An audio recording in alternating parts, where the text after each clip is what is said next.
بسم اللہ الرحمن الرحیم۔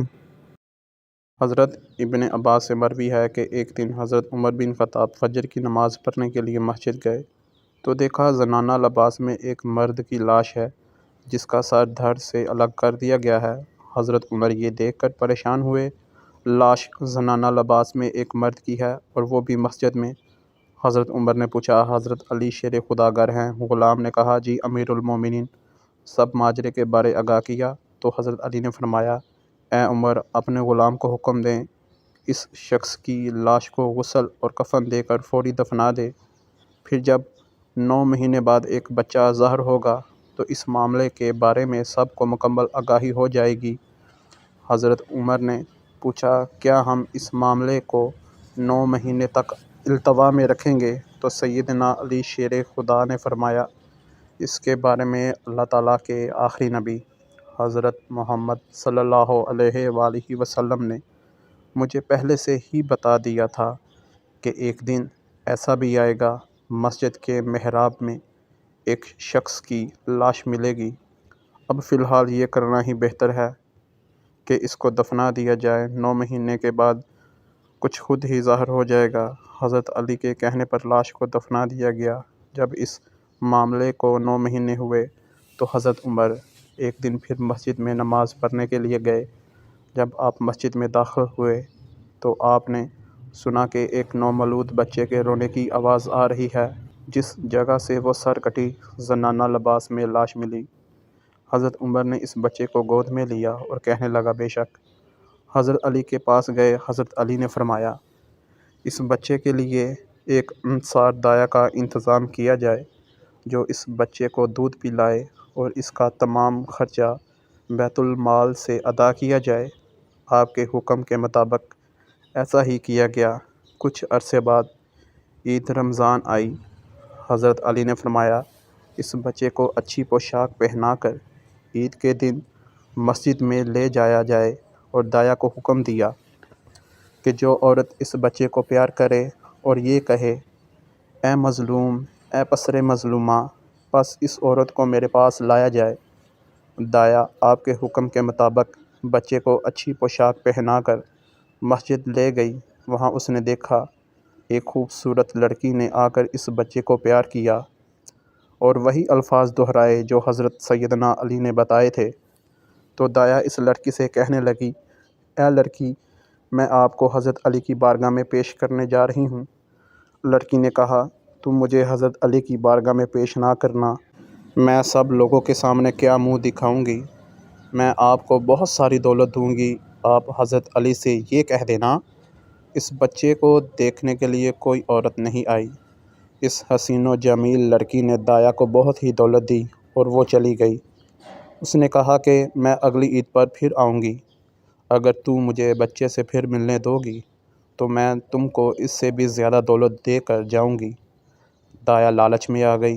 اس کے بعد دایا حضرت علی کی بارگاہ میں پیش کی گئی۔ جب دایا سے حضرت علی رضی اللہ تعالیٰ عنہ نے دریافت کیا، کیا کوئی عورت اس بچے کو ملنے کے لیے آئی تھی؟ تو دایا نے حضرت سیدنا علی رضی اللہ تعالیٰ عنہ سے عرض کی، مولا علی، مسجد میں کوئی بھی عورت اس بچے کے پاس نہیں آئی۔ مولا علی فرمانے لگے، اے عورت، تم مجھ سے جھوٹ بول رہی ہو۔ مسجد میں ایک حسین و جمیل لڑکی تیرے پاس آئی، اس نے بچے کو گود میں لیا اور بچے کو پیار کرنے لگ گئی۔ جب تم نے اس کا دامن پکڑا کہ میں تم کو علی کی بارگاہ میں پیش کروں گی، تو اس لڑکی نے جواب دیا کہ میں علی کی بارگاہ میں کیا چہرہ لے کر جاؤں گی؟ اس کے آگے بتاؤں یا پھر تم خود اپنی زبانی بتاؤ گی؟ اس عورت نے عرض کیا، یا علی، مجھے معاف کر دیجیے، میں لالچ میں آ گئی تھی۔ اس عورت نے اب مجھے کہا کہ میں عید الاضحیٰ پر پھر آؤں گی، اگر آپ مجھے حکم دیتے ہو تو میں اس عورت کو ابھی پکڑ کر آپ کی بارگاہ میں پیش کر دیتی ہوں۔ سیدنا مولا علی نے فرمایا، نہیں، اب تم آنے والی عید کا انتظار کرو۔ وقت گزرتا گیا۔ جب عید آئی تو حضرت علی کے حکم کے مطابق اس بچے کو خوبصورت پوشاک پہنا کر مسجد میں لے جایا گیا۔ وہ حسین و جمیل لڑکی پھر آئی، اس نے بچے کو پیار کیا تو دایا کو دولت دے کر جانے لگی۔ تو دایا نے کہا، میں آپ کو حضرت علی کی بارگاہ میں پیش کروں گی۔ اس لڑکی نے بڑی منت سماجت کی، لیکن دایا نے اس بار اس کی ایک بات نہ سنی۔ اس لڑکی کو پکڑا اور حضرت علی کی بارگاہ میں پیش کر دیا۔ جب اس لڑکی کو حضرت علی کے سامنے پیش کیا گیا تو آپ نے لڑکی سے مخاطب ہو کر پوچھا، اے لڑکی، اس بچے کے بارے میں تم مجھے خود ساری داستان بتاؤ گی یا پھر سب لوگوں کے سامنے میں خود ہی بیان کرنا شروع کر دوں؟ لڑکی نے حضرت علی سے عرض کی، اے علی، میں خود ہی بیان کر دیتی ہوں۔ اس لڑکی نے کہا کہ میں عنان بن حجش کی بیٹی ہوں۔ میرے باپ حضور اقدس صلی اللہ علیہ وآلہ وسلم کے ساتھ مہم میں شہید ہوئے تھے۔ میری ماں حضرت ابوبکر کے دور خلافت میں وصال پا گئی تھی۔ میرا کوئی بھی بہن بھائی نہیں تھا، اس لیے میں تنہا ہی رہ گئی تھی۔ میں اپنے دل بہلانے کے لیے محلے کی لڑکیوں کے پاس چلی جایا کرتی تھی۔ اسی طرح محلے کی لڑکیاں میری دوست بن گئی۔ ایک دن ایک بڑھیا ہمارے پاس آئی جس کے ہاتھ میں چھڑی تھی۔ اس بڑھیا نے ہم سب لڑکیوں سے باری باری پوچھا، تم کون ہو؟ سب نے اپنے اپنے بارے میں اس بڑھیا کو بتایا۔ پھر وہ بڑھیا میرے پاس آئی۔ اس کے ہاتھ میں ایک بہت ہی بڑی تسبیح تھی۔ جب وہ ذکر و اذکار کر رہی تھی، جب وہ میرے پاس آئی، اس نے مجھ سے پوچھا، تیرا نام کیا ہے؟ میں نے بتایا کہ میں عنان بن حجش کی بیٹی ہوں۔ اس بڑھیا نے کہا کہ تم پریشان کیوں ہو رہی ہو؟ میں خدا کی نیک بندی ہوں۔ اس نے پوچھا، تمہارے والد کہاں ہیں؟ میں نے اس بڑھیا کو بتایا کہ میرے والدین وصال پا گئے ہیں۔ میں تنہا ہی گھر میں رہتی ہوں۔ میں اس لیے محلے کی دوستوں کے پاس اپنا وقت گزار لیتی ہوں۔ اس عورت نے مجھ سے دریافت کیا، تمہاری شادی ہو گئی ہے؟ میں نے کہا کہ نہیں۔ اس نے کہا، تم شادی کے بغیر کس طرح زندگی بسر کر رہی ہو؟ میری باتیں سن کر وہ مجھ سے ہمدردی جتاتے ہوئے کہنے لگی۔ اس نے کہا، میں بوڑھی ہو چکی ہوں، میں ہر وقت اللہ تعالیٰ کی عبادت میں مشغول رہتی ہوں۔ اگر تم چاہو تو میں آپ کے پاس رہ لیتی ہوں، اس طرح تمہارا بھی دل لگ جائے گا، اور میں تو ہر لمحہ اللہ تعالیٰ کی یاد میں ہی گزار دیتی ہوں۔ آپ مجھے اپنی ماں کہہ لیا کرو، میں آپ کو ماں سے بڑھ کر پیار کروں گی، تیری ہر خوشی اور غم میں شریک رہوں گی۔ اس طرح میں اس بڑھیا کو اپنے گھر لے آئی۔ جب شام ہوئی تو میں نے گھر میں کھانا تیار کیا تو میں نے بڑھیا کو کھانا دیا۔ بوڑھی عورت کھانے کو دیکھ کر رونے لگی۔ عورت نے روتے ہوئے کہا، میں اللہ کی ولی ہوں، مجھے اچھے اچھے کھانوں سے کیا غرض؟ آپ مجھے بس نمک اور جو کی روٹی دے دیں، یہی میری خوراک ہے۔ اس بڑھیا نے پوری طرح میرا دل جیت لیا۔ ایک دن ہم دونوں بیٹھی ہوئی تھی۔ میں نے بڑھیا سے پوچھا کہ اماں جان، آپ کی کوئی اولاد نہیں ہے؟ اس نے بتایا، میری ایک جوان لڑکی ہے جو آپ کی عمر کی ہے، وہ بھی گھر میں تنہا رہتی ہے۔ مجھے تو اس کی فکر لگی رہتی ہے۔ زمانہ بہت ہی خطرناک ہے، میرا دل کر رہا ہے اسے بھی تمہارے گھر لے آؤں۔ وہ بھی ہر وقت خدا کی عبادت میں مشغول رہتی ہے، پھر وہ بھی جوان ہے، اس لیے مجھے اس کی بے حد فکر لگی رہتی ہے۔ میں نے بڑھیا کو کہا، اماں جان، آپ اس کو بھی یہاں لے آؤ۔ ایک دن وہ بڑھیا میرے گھر میں اپنی لڑکی کو لانے کے لیے گئی تو تھوڑا سا وقت گزارنے کے بعد وہ واپس آ گئی۔ میں نے بڑھیا سے کہا، اماں جان، آپ اپنی بیٹی کو کیوں نہیں لے کر آئی؟ اس نے جواب دیا، آپ کی بہن بہت ہی نیک اور خدا ترس ہے۔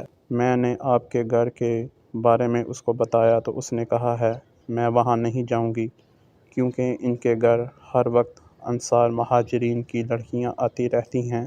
جب میں نے اس لڑکی کی اتنی تعریفیں سنی تو میں نے بڑھیا کو کہا، اماں جان، تم اس کو گھر میں لے آؤ، میں ان لڑکیوں سے دوستی چھوڑ دیتی ہوں۔ اس کے کہنے پر میں نے محلے دار انصار و مہاجرین کی لڑکیوں سے دوستی ختم کر لی۔ ایک دن میں نے بڑھیا سے اصرار کیا، اماں جان، آپ میری بہن کو گھر میں کیوں نہیں لے کر آتی؟ میرے بار بار کہنے پر وہ گھر سے اپنی لڑکی کو لینے کے لیے نکل گئی۔ تھوڑی ہی دیر کے بعد وہ گھر آئی تو اس کے ساتھ ایک جوان لڑکی تھی جس نے اپنا سارا جسم کسی بڑے سے کپڑے سے ڈھانپ رکھا تھا۔ جب وہ دروازے کے پاس آئی تو میں نے کہا، اندر آ جاؤ، تم دروازے کے پاس ہی کیوں کھڑی ہو؟ بڑھیا نے کہا، بیٹا، میری یہ بیٹی بہت ہی شرم و حیا کی پیکر ہے، اس لیے یہ کسی کے گھر میں نہیں گئی، یہی وجہ ہے یہ آپ کے گھر میں آتے ہوئے شرما رہی ہے۔ آخرکار میں اس کو کپڑے سے پکڑ کر اپنے گھر لے آئی۔ جب میں اس کو گھر کے اندر لے آئی تو وہ بڑھیا ہم سے باتیں کرتے ہوئے باہر چلی گئی۔ جب بڑھیا گھر سے باہر چلی گئی تو میں نے اس لڑکی سے کہا کہ آپ برقع اتار کر آرام کرو، یہ تمہارا ہی گھر ہے، یہاں شرمانے کی آپ کو کوئی ضرورت نہیں ہے۔ اس عورت نے سر سے باہر کے دروازے کی طرف اشارہ کیا، وہ دروازہ کھلا ہوا ہے، تو میں نے دروازہ بند کر دیا اور اس لڑکی کے برقعے کو کھینچتے ہوئے کہا، بہن تم برقع اتار دو، تم کیوں شرما رہی ہو؟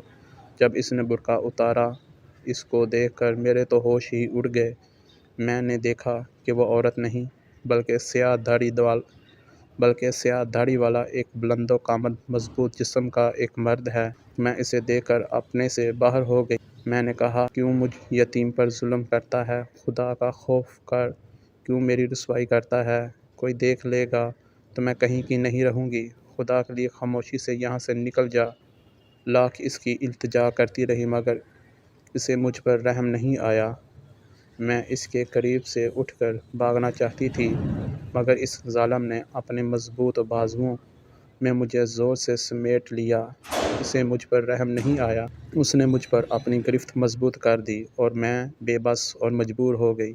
چیخوں پکار اس لیے نہ کی کہ ہمسائے لوگوں کو خبر ہو جائے گی اور میری رسوائی ہوگی۔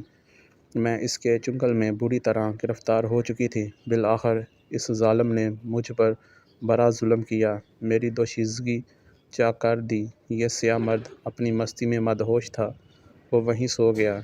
جب میں کچھ بہتر ہوئی تو اندر سے تلوار لائی اور اس پر وار کیا اور پھر اس کی گردن جسم سے جدا کر دی۔ جب رات ہوئی تو اس کی لاش مسجد کے محراب میں رکھ دی۔ کچھ دنوں بعد احساس ہوا کہ حمل ٹھہر گیا ہے۔ کئی مرتبہ حمل کو ساقط کرنے کا ارادہ کیا مگر خدا کے خوف سے ایسا نہ کر سکی۔ آخر یہ بچہ پیدا ہوا، اسے بھی قتل کرنے کا سوچا مگر خوف خدا سے یہ نہ کر سکی۔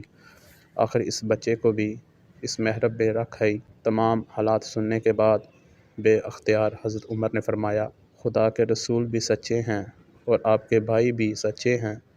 حضرت عمر نے حضرت علی سے دریافت کیا، اب اس عورت کے لیے کیا حکم ہے؟ آپ نے فرمایا، اس مقتول کا خون بہا کچھ نہیں کیونکہ یہ ایک گناہ عظیم کا مرتکب ہوا ہے۔ اس عورت پر کوئی حد نہیں کیونکہ اس کی رضامندی کے بغیر وہ شخص اس پر غالب ہوا۔ اس کے بعد آپ نے فرمایا، اس بڑھیا کو حاضر کیا جائے تاکہ خدا کے حق کو اس سے طلب کروں۔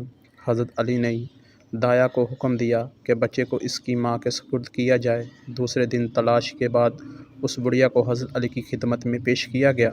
اب بڑھیا نے لڑکی کو پہچاننے سے انکار کر دیا۔ حضرت علی نے فرمایا، اے بڑھیا، کیا تو قسم کھاتی ہے کہ مجھے اس واقعے کا کوئی علم نہیں؟ بڑھیا نے کہا، ہاں، میں روزہ رسول کی قسم کھا کر کہتی ہوں، مجھے اس واقعے کا کوئی علم نہیں۔ بڑھیا نے روزہ رسول کی جھوٹی قسم کھائی تھی۔ قسم کھاتے ہی اس کا چہرہ سیاہ ہو گیا۔ حضرت علی نے فرمایا، اے بڑھیا، اپنا چہرہ آئینے میں دیکھ۔ بڑھیا نے اپنا چہرہ دیکھا تو فریاد کرنے لگی اور حقیقت کا اعتراف کیا، میں سب کچھ جانتی ہوں اور میری ہی وجہ سے سب کچھ ہوا ہے، اب مجھے معاف فرمائیے، میں اپنے کردار سے تائب ہوں۔ حضرت علی نے دعا فرمائی، اے خدا، اگر یہ عورت سچ کہتی ہے اور در حقیقت تائب ہوتی ہے تو اسے پہلے حال میں پلٹا دے۔ مگر اس چہرے کی سیاہی ختم نہ ہوئی تو حضرت علی نے فرمایا، اے ملعونہ، تو کس طرح تائب ہوئی ہے؟ خدا نے تجھے معاف نہیں کیا۔ پھر آپ نے حضرت عمر سے فرمایا، اس بڑھیا کو مدینے سے باہر بھیج کر رحم کروا دیا۔ اللہ رب العزت سے دعا ہے، میرا سنانا آپ کا سننا اپنی بارگاہ میں منظور فرمائے اور ہم سب مسلمانوں کو اپنے حفظ و ایمان میں رکھے، آمین ثم آمین۔